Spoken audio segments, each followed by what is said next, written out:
Welcome back to another Broken Podcast. I'm Nick Taylor. So, guys, let's be honest. We can have all the coping strategies, self help books, and emotional intelligence in the world, but if we are walking around dehydrated, our brains are already working against us. Today, we're diving into something so simple, so basic, that most people don't even think twice about it: water. Yeah, the thing you keep forgetting to drink while you're drinking coffee and energy drinks all day, that water. So, what does it have to do with our mental health? You'll be surprised, it's a lot more than you think. You've heard it before: drink more water. And you may have tuned it out because it's something that you've heard over and over again for your entire life. I know I have. But here's the brutal truth: your brain is basically a sponge. About 75% of it is water. When that sponge starts drying out, it doesn't matter what coping strategies you have in your back pocket. Your mental health is going to take a hit. Even mild dehydration, I'm talking just a 1 to 2% drop in the water within your body, is enough to mess with your mood. That's not passing out in the desert dehydration. There's water in coffee and almost a pot deep dehydration. And the fallout? Studies show that your energy drops, your ability to focus tanks, and your irritability shoots up.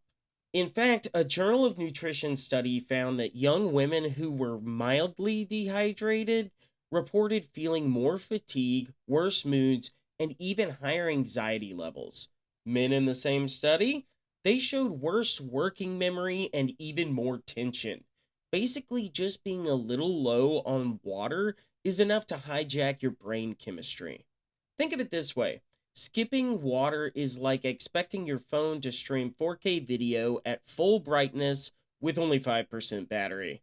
It might work for a little while, but it is eventually going to crash. That's exactly what's happening to your brain when you leave it without water. Here's the kicker: when your brain is dehydrated, it doesn't just affect your focus.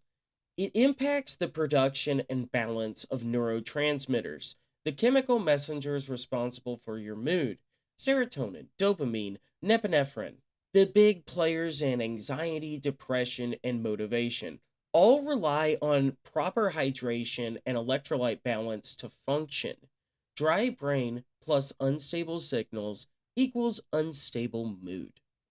So if you've been snapping at people, feeling foggy, or spiraling through negativity for no reason, it might not be some massive existential crisis.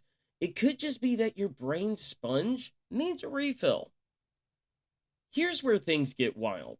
The water within your body is constantly moving, carrying electrolytes, sodium, potassium, magnesium, which are conductors that make sure that your nerves can fire, your muscles can contract, and your brain can actually process the information that it's receiving. When your brain is under pressure, your body pumps out cortisol and adrenaline, stress hormones.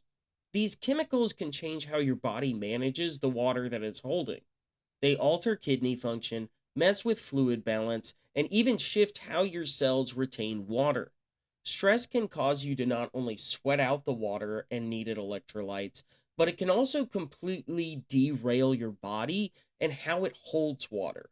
And once that balance is thrown off, your nervous system feels it immediately. Electrolytes that were once perfectly tuned for soothing nerve signals now fire erratically. Stress can feel like an electrical storm.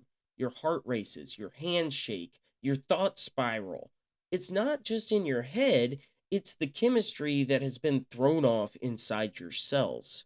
There's also a feedback loop here. Dehydration raises cortisol levels, and higher cortisol dehydrates you even more. So, if you're stressed and you're not drinking enough water, you can find yourself in a vicious cycle where your body is stealing it from itself. When life hits hard, hydration is key. You're not just emotionally drowning, you're physically using up the water that you have retained. Your cells, your brain, your nervous system, they all can run dry at the exact moment when you need them the most. Being dehydrated while stressed can even mess with your sleep. Cortisol hangs around longer in your bloodstream, which throws your fluid balances off. So now you're not only stressed, you're tired as well, which makes you more stressed. The harder your brain and body are working, the faster you dehydrate. Being told to drink some water after a stressful day actually carries merit. It's rooted in biology. Your body needs water to process and regulate the stress response. Without water, there is no regulation, just chaos. Now let's zoom out from what's happening inside of our body and look at something bigger. Why humans are obsessed with water in the first place. Think about it: beaches, lakes, hot tubs, even fountains in the middle of a city park.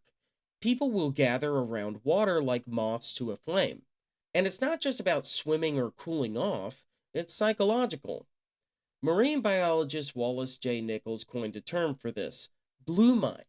It describes the calm meditative state our brains enter when we're around water. There is science to back it up. MRI studies show that when people look at natural water scenes, activity increases in the parts of the brain that are associated with empathy and emotional regulation, while activity decreases in the stress and fear centers. Water can literally alter your mood. From an evolutionary standpoint, it makes sense. Water has always meant survival. It has a source of food, safety, and travel throughout civilizations. Being near it ensured the future of your family and culture. So, over thousands of years, our brains hardwired this sense of calm and comfort around it. It's no wonder waterfront property is so expensive. Our ancestors programmed us to crave it. And it's not just the ocean. Rivers, streams, even the sound of rain on your window can have the same effect. Water has the ability to make your brain release dopamine and serotonin, rewarding you for being in the environment where you feel safe and replenished. Water doesn't just calm us, it pulls us into the present moment. Think about how time feels when you're sitting by a lake. You lose track of it. Your phone suddenly isn't that important. Your thoughts quiet down. That's not coincidence. That's your nervous system syncing up with nature's most consistent rhythm. There's a reason why people work all year just to sit in a beach chair staring at the waves for a week. Your brain isn't just on vacation, it literally gives it a chance to rebalance itself by detoxing from the constant noise of modern life. So, the next time you catch yourself zoning out while you're next to a river or standing a little longer in the shower to soak in the feeling, don't write it off as weird. Your brain knows exactly what it's doing. It's chasing balance and knows that water is tuned to the frequency it needs in the moment. Here's where it gets hypnotic. Still water is calming, yes, but moving water does something intriguing. Flowing rivers, crashing waves, even the sound of the running sink. They lock your brain into a rhythm. Scientifically, that rhythm is called pink noise. It's like white noise, but softer and more balanced, less harsh. White noise resembles static, where pink noise mimics the natural frequencies of the world around us: waves rolling in, water falling, a stream trickling over rocks. Our brains love it.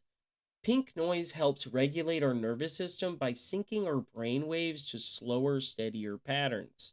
That's why water sounds help people fall asleep faster and stay asleep longer. And there's something primal here. Before alarms, before traffic, before the endless ping of notifications, human beings grew up with nature's soundtrack: water, wind, rivers, ocean. These sounds taught our nervous system what safe feels like. That's why they still work today, even in a high rise apartment or in the middle of a war zone. When you stand by moving water, your body isn't just relaxing, it's resetting. Heart rate drops, blood pressure eases, cortisol levels decline. Meanwhile, alpha brainwaves, the ones linked to relaxation and creativity, start to rise. That's why showers feel like therapy sessions. It's not just about the cleansing effect, it's about your nervous system syncing up with the natural rhythm that humans have trusted for millions of years. Moving water does more than soothe, it humbles you. Stand by a waterfall or an ocean wave, and you're reminded instantly that the world is bigger than your problems. Flow is bigger than control. Water doesn't fight obstacles, it goes around them, over them, even through them. And somehow, just watching that happen makes your brain's load feel a little bit lighter. Flow is therapy, flow is healing. Flow is letting yourself be carried just for a moment by something outside of the chaos in your head. So, yes, maybe that shower really was the breakthrough you needed. Science says it makes sense. Water doesn't just keep us alive. Across every culture, every era, it's carried a much bigger weight: healing, cleansing, and transformation. Think about baptism, the idea that water washes away your past and gives you a clean slate. Or in indigenous traditions, sweat lodges are used to purify body and spirit with the power of steam. In Japanese culture, there's misagi, ritual purification under waterfalls. Even if you strip away the practice, the metaphor is still the same. Water is renewal and rebirth. It makes sense. Water is the ultimate shapeshifter. It cleanses, it wears down mountains. It can be soft enough to soothe or powerful enough to destroy. To human culture, that made it sacred. To our nervous system, it made it necessary. The parallels of water's significance across time and cultural boundary is not by happenstance. It comes out of observation. People knew instinctively that standing in a river, dunking under the waves, or even just sweating it out made them feel different, calmer, lighter, like they had shed something heavy away. Today we know that is due to the regulation of our nervous system. In previous civilizations, they called it washing the spirit. And honestly, that symbolism hits harder when you think about the relation to mental health. Because honestly, trauma, depression, anxiety, all the invisible things that we carry, they stick, they cling. You can't just think those things away. But water? Water gives you a way to feel release, even if it's only for a moment. Taking that shower after a brutal day, that first dive into a pool when your thoughts have been racing. The way a thunderstorm makes you crack a window just to breathe the smell of the rain while you relax on the couch. It's like nature's reset button. Humans have been practicing rituals in rivers, oceans, and tubs for thousands of years, trying to wash away impurities from their souls. And the fact that we're still doing it today tells me it's not just symbolic.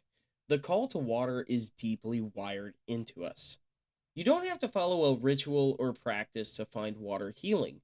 Maybe all you need is the willingness to step into it and let it hold the burden of some of the weight that you've been struggling to carry. We've talked about water as survival, as stress relief, as therapy, even as symbolism. But what does that mean for you tomorrow morning when you wake up, already tired, anxious, and staring down another long day? Here's some things that you can take away from our conversation today. Hydrate or die. It sounds stupidly simple, but the science is brutal. Even a 2% drop in hydration messes with your mood, energy, and focus. Half the time you think you're tired, you're actually just thirsty. So before you reach for the third coffee or an energy drink, try a glass of water. Your brain will thank you. Build water rituals. You don't need to live by the ocean to get the benefits of being around water. Showers, baths, swimming, tea making, or even just sitting by a fountain in the park. Use water intentionally. Pair it with breathing exercises, meditation, or just a moment of silence. Let it be more than cleansing. Let it be healing. Listen to water. Rain sounds, rivers flowing, ocean waves. They're not just background noise, they're pink noise. They sync your brain waves, calm your nervous system, and help you sleep deeper. Try listening to these sounds before bed. You may sleep better. Try cold exposure. I know, it sounds like torture, but research is now backing it up. Cold water immersion, even just a 30-second cold shower, can boost dopamine, lower inflammation, and help reset the mood. Start small. End your shower cold. It might be hard for the first 10 seconds, but then it will feel like you are rebooting your brain. Flow with it. Water doesn't fight obstacles, it moves around them. Let that be a reminder when life feels impossible.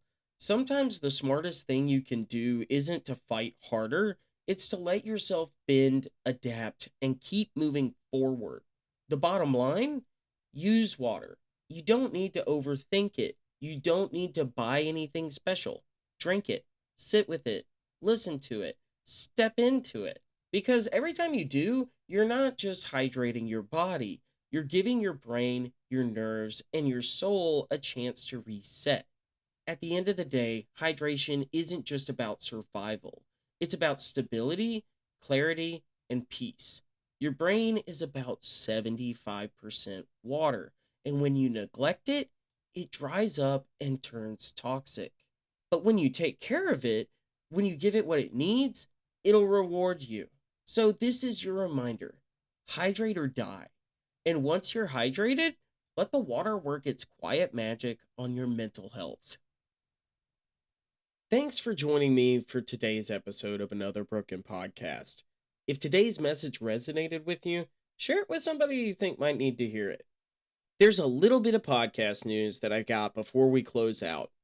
We've recently added Substack and YouTube as two more places that you can enjoy Another Broken Podcast. And there's going to be more to come. Over the next 2 weeks, I'm going to be working on increasing the footprint of Another Broken Podcast so that you can get more content from the podcast from other sources as well. But don't worry, I'm not going away. You can keep up with me on TikTok under the username Another Broken Dad. And you can now follow the podcast on TikTok on its own page, Another Broken Podcast. Both will still be putting out smaller form content as I'm working on getting these other avenues in place and taking a short sabbatical. But don't worry, we'll be back with more things to learn, more guests to talk to, and more ways for you to enjoy Another Broken Podcast. So take the next 2 weeks and go back and listen to anything that you've missed. Thankfully, there's tons of content available wherever you stream your podcasts.